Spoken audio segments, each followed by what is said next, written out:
one of the top myths is, well, if I just push and do hard for 2 to 5 years and do what nobody else is willing to do, then for the rest of my life, I can reap the rewards. Well, I'll tell you, I have sat across the table from people who've been living that, and it's 21 years later. Their 2 to 5 year stretch of like, if I just go, go, go, go, go, and then one day I'll get to rest is now 21 years later. And I found myself on that own journey.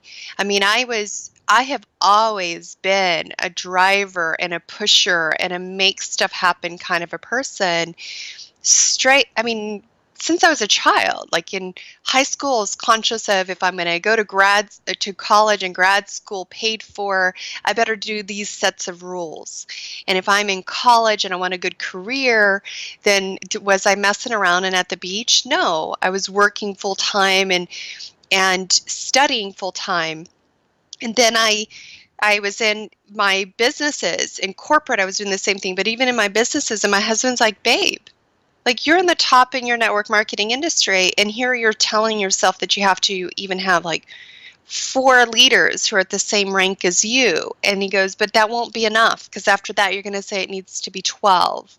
And he was so right, because it was this constant chase of when is it going to be enough before I can just allow myself to relax. And I realized that was this myth that I was chasing, that someday I was going to arrive.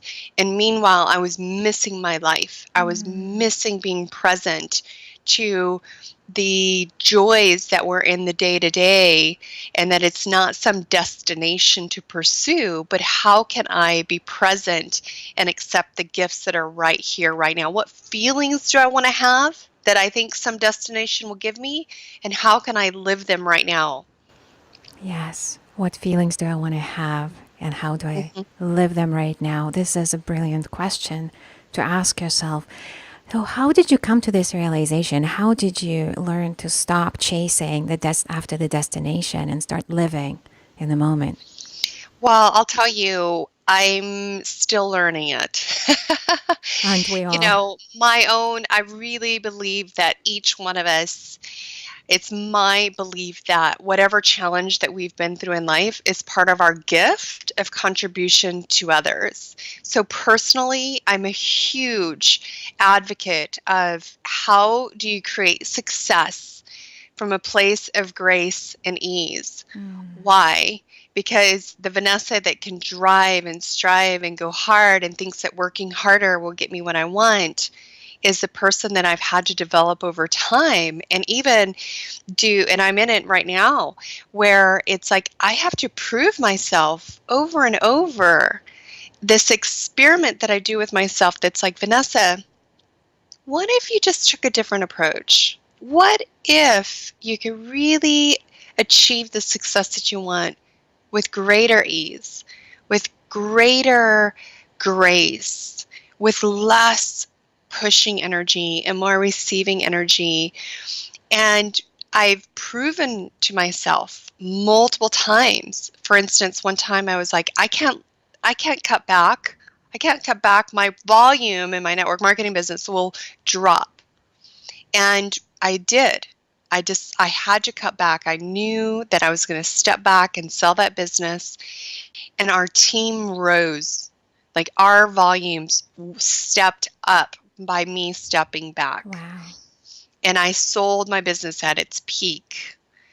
And I've proven myself even right now where I had to look at, there's this, I have a large team now with the business that we have, and it's a different level. Once, like some people say, okay, if I could just get to 6 figures, and then you get to 6 figures and you're like, well, if I could just get to $500,000, and then you're like, okay, if I could just get to $1 million, if I could just get to 5 million, it's this constant, like this next level will give you the relaxation that you desire.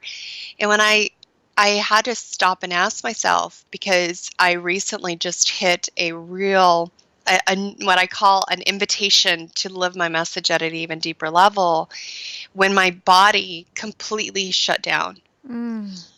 And this wasn't just exhaustion at its normal levels that we can all experience at a time or another, especially us women who are driven and are pursuing and creating things in the world.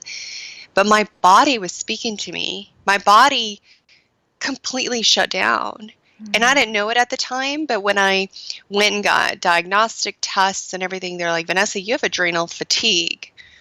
And when I could look back on my life, I realized there were moments through my life that I had some exhaustion, adrenal exhaustion, and I was ignoring it because I could press through and keep going. But this time, 3 major things that I depended on, or so I thought. My brain was not operating the way that it used to.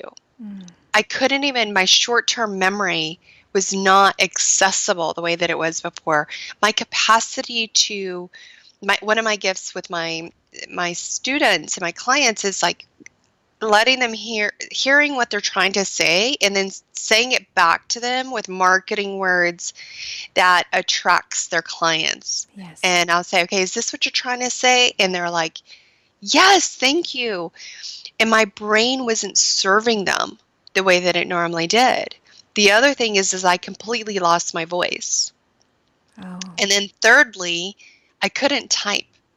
I had such inflammation in my hands. I couldn't type, and I'm a writer. And those 3 things, I'm like, if I don't have my brain and I don't have my voice and I don't have my hands, I don't have a business. And my girlfriend pointed out to me, she said, Vanessa, and I said, these are my 3 greatest assets in my business. And she said, you didn't even mention your heart. She said, maybe everything else is shutting down so that you'll listen to your heart. Wow, this is powerful.